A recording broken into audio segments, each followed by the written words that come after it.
Hi friends, நம்ம மீனம்மா வந்து வாத்தியாரோட சந்தையில் வந்துட்டாங்க.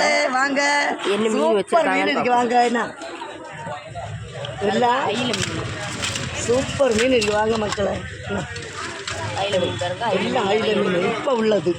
அதுக்கப்புறமா பாறை மீன் பாருங்க. பாறை இருக்குது, கிழங்கு மீன் இருக்குது. பார்த்தீங்களா மீன் இவ்வளோதான். ஓடி வாங்க, ஓடி வாங்க. அதுக்கப்புறமா கோவஞ்சி பாருங்க. சூரை நிறைய இருக்குது. வாங்க மக்களே, பார்த்தீங்களா சூரை, நெய் மீன் சூரை, இது எல்லா சூரை சூப்பராக. நெய் மீன் சூரை, நிறைய சூறு மீன் வச்சுருக்காங்க. கோவஞ்சி மீன் பாருங்கள், பூ மீன் இருக்குது. அதுக்கப்புறமா சோப்பு மீன் பாருங்கள், சோப்பு மீன் இருக்குது, கிழங்கு மீன் இருக்குது, கடல் கரும்பு இருக்குது பாருங்கள், கடல் கரும்பு இருக்குது. இன்றைக்கி நம்ம மீன் மாட்டை கடற்கரும்பு நிறைய இருக்குன்னு சொல்லி போட்டுக்கோங்க. நிறைய கடற்கரும்பு இருக்குது, கடல் கரும்பு நிறைய இருக்குது. சரி, கரும்பு நிறைய இருக்குது. இன்றைக்கி நம்ம மீனை மட்டும் வெரைட்டியான மீனெல்லாம் இருக்குது. சரி, சூப்பர் வகை எல்லாம். வாங்க மக்களே, வாங்க. வேணுள்ளவங்க சீக்கிரமாக வந்து வாங்க. இந்த வீடியோ உங்களுக்கு பிடிச்சிருந்ததுன்னா லைக் பண்ணுங்கள், கமெண்ட் பண்ணுங்கள், சப்ஸ்கிரைப் பண்ணுங்கள் ஃப்ரெண்ட்ஸ்.